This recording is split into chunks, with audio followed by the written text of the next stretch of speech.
আসসালামু আলাইকুম প্রিয় শিক্ষার্থীরা, আশা করি সবাই অনেক ভালো আছো। আজকের ক্লাসের মধ্যে আমরা অষ্টম শ্রেণী গণিত বইয়ের অনুশীলন 2.2 তোমাদের 6 নং সৃজনশীলটি সমাধান করে দিব। হ্যাঁ, বর্তমান বইয়ের তোমাদের 6 নং সৃজনশীল হচ্ছে এটা, ঠিক আছে?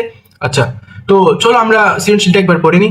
সৃজনশীলটা তোমাদের স্ক্রিনের এক পাশে ছোট্ট করে দেখা যাচ্ছে, অথবা তোমরা যদি না দেখো তাহলে তোমাদের বইটা একটু করে খোলো, ঠিক আছে? তোমরা বই থেকে একবার দেখে নাও, খুব সহজ সৃজনশীলটা, একদম ইজি। চলো উদ্দীপকটা একবার পড়ে নিই। একই হার চক্রবৃদ্ধির মুনাফায় কোনো মূলধন 1 বছর আনতে চক্রবৃদ্ধির মূলধন এত টাকা এবং 2 বছর আনতে চক্রবৃদ্ধির মূলধন এত টাকা হলো। জাস্ট আমাদেরকে চক্রবৃদ্ধির মূলধন দিল, ঠিক আছে? ক নং প্রশ্ন বললো কি মুনাফা নির্ণয়ের সূত্রটা লিখো। আমাদের ক নং প্রশ্ন বলছে কি মুনাফা নির্ণয়ের সূত্র। তো মুনাফা নির্ণয়ের সূত্র আমরা জানি, আমরা এখন সমাধান করতেছি, ঠিক আছে? আমরা জানি আমরা কি জানি, আমরা জানি মুনাফা আই সমান পি আর এন, ঠিক আছে? এটা ছিল আমাদের সূত্র। এতটুকু ক্লিয়ার হবে? একটু চিহ্নিত করে দিই। এখানে আই সমান মুনাফা, আমাদের কার সূত্র লিখতে বলছিল? মুনাফা নির্ণয়ের সূত্র। পি হচ্ছে আসল বা মূলধন, তোমাদের যেটা ইচ্ছে সেটা দাও, দিলাম। এন হচ্ছে সময়, আর হচ্ছে মুনাফার হার। ইজি ছিল না একদম? হ্যাঁ, খুব ইজি ছিল। আচ্ছা চলো এবার খ নং প্রশ্নের মধ্যে চলে যাই। খ নং প্রশ্ন বলছে মূলধন নির্ণয় করো। খুবই চমৎকার একটা প্রশ্ন, ঠিক আছে? তো তোমরা ধারাবাহিকভাবে যে যারা আগের প্রশ্নগুলো সমাধান করাচ্ছ আগের ভিডিওগুলো থেকে, তাদের জন্য এটা কোনো ব্যাপারই না। এখান থেকে আমরা মূলধন নির্ণয় করাটা একদম ইজি। কিভাবে বের করবো? আমাদেরকে এখানে মূলধন দেওয়া নাই, মুনাফার হার দেওয়া নাই, ঠিক আছে? তারপরে আমাদের চাইছে কি মূলধন। আচ্ছা, মনে করি আমরা লিখবো এখানে মনে করি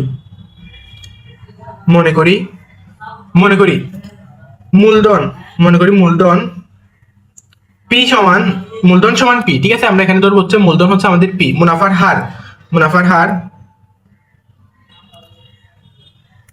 সমান আর। ওকে, আচ্ছা এতটুকুই তো পারবো আমরা, ঠিক আছে? এরপর সুতরাং লিখবো, সুতরাং প্রথম বছর আনতে চক্রবৃদ্ধির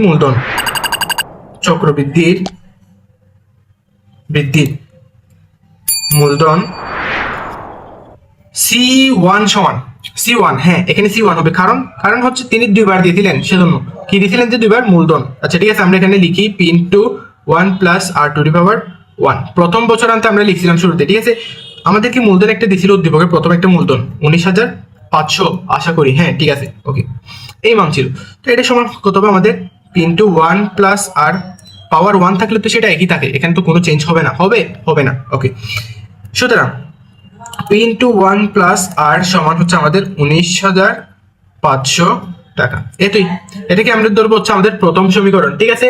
আচ্ছা, এটা প্রথম সমীকরণ ধরলাম। এরপর আসবো প্রথম সমীকরণ দেখা যাচ্ছে। আচ্ছা দেখা যাচ্ছে। তো প্রথম বছর আনতে যেহেতু আমরা বের করছি, আমাদেরকে দ্বিতীয় বছর আনতে বের করতে হবে না? ওকে, সেটাই করি। আবার লিখবো দ্বিতীয় বছর আনতে আমাদের দ্বিতীয় বছর আনতে কি চক্রবৃদ্ধির মূলধন। দ্বিতীয় বছর আনতে চক্রবৃদ্ধির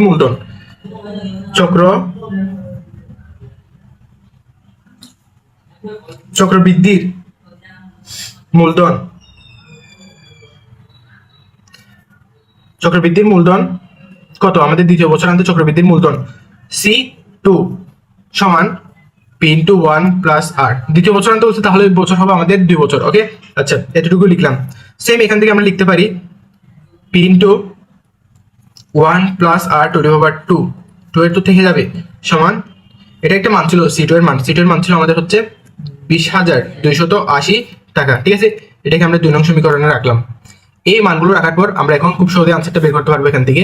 চলো কিভাবে করে দেখি। এখন আমরা প্রথম সমীকরণকে অর্থাৎ 2 নং সমীকরণকে 1 নং সমীকরণ দিয়ে ভাগ করবো। আমরা 2টা সমীকরণ পাইছিলাম, আশা করি তোমাদের মনে আছে, ঠিক আছে? আমরা সমীকরণ পাইছিলাম কয়টা? 2টা সমীকরণ পাইছিলাম। সেই 2টা সমীকরণকে আমরা এখন ভাগ করব। দেখো লিখি 2 নং সমীকরণকে 1 নং দিয়ে ভাগ করে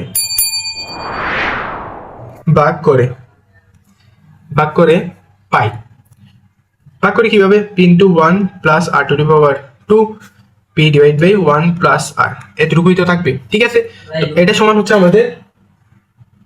হবে আমাদের 20,280 ডিভাইড বাই 19,500, ঠিক আছে, মান পেয়ে গেলাম। এখান থেকে আমরা হিসাব করবো বাকিগুলা, বা এটা যদি আমরা কাটা দিয়ে দিই তাহলে এখানে আরেকটা থাকবে আমাদের কাছে। দেখো পিবি কাটা দিয়ে দিলাম, এখানে আছে একটা, এখানে আছে দুটো আমাদের, তাহলে আরেকটা থেকে যাবে 1 প্লাস আর সমান এখানে মান থাকবে 1.04। এটা ক্যালকুলেটর ইউজ করলে তোমরা এই মানটা পেয়ে যাবা, ঠিক আছে। এখান থেকে লিখতে পারি সুতরাং আর সমান 0.04। কেমনে? এই +1 এদিকে এসে -1 হয়ে যাবে, তো মাইনাস হয়ে গেলে আমাদের এই মানটাই থেকে যায় এখানে, ঠিক আছে। আর এর মান পেয়ে গেলাম। এবার মূলধন বের করা আমাদের জন্য একদম ইজি হয়ে যাবে, ঠিক আছে। কেমনে বের করবো? লিখবো, আমরা লিখবো দেখি আর এর মান 1 নংয়ে বসিয়ে পাই, 1 নংয়ে বসিয়ে, ঠিক আছে।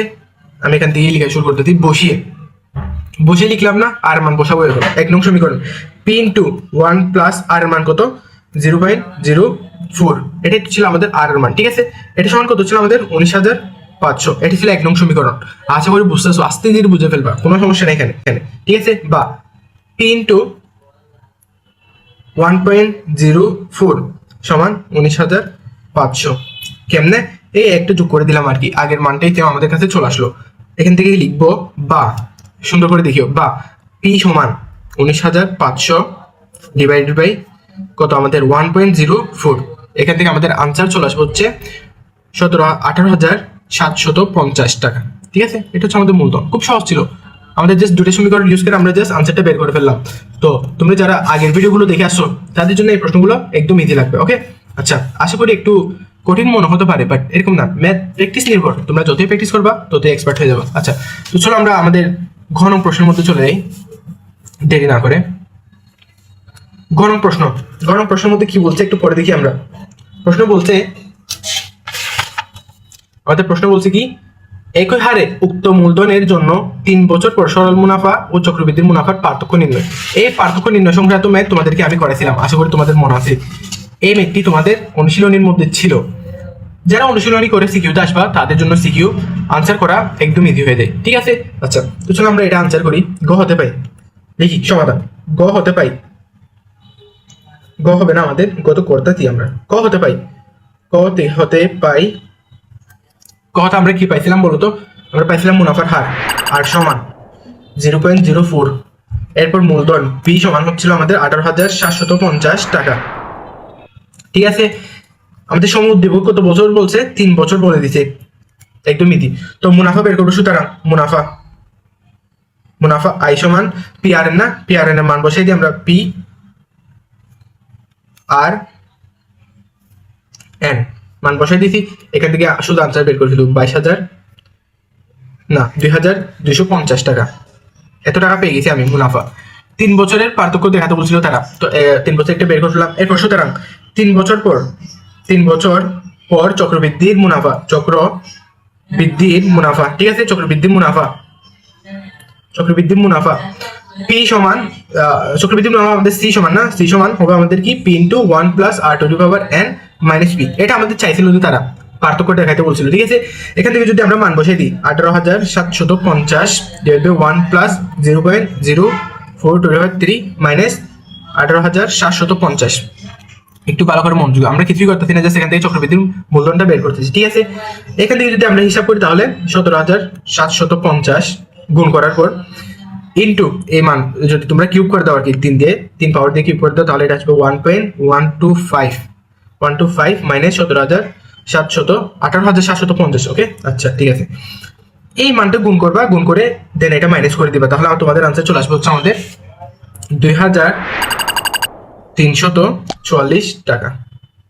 এটাই কি ছিল আমাদের আনসার? এটাই আনসার ছিল না, আমরা চক্রবৃদ্ধির মূলধন পাইছি, এরপর মুনাফা পাইছিলাম, ঠিক আছে। সুতরাং পার্থক্য লিখবো আমরা, সুতরাং পার্থক্য সমান 2,344 মাইনাস হচ্ছে আমাদের 2250, এটা মাইনাস, ঠিক আছে। আচ্ছা, এখান থেকে মান পেয়ে যাবো হচ্ছে আমরা 94 টাকা। এটা ছিল আমাদের আনসার, ওকে। আশা করি বুঝছো। ভিডিওটা লং হয়ে যাচ্ছে, নেক্সট ভিডিওতে তোমাদের সাথে দেখা হবে, জাস্ট প্র্যাকটিস করবা। দেখা হবে পরের ভিডিওতে। আল্লাহ হাফেজ।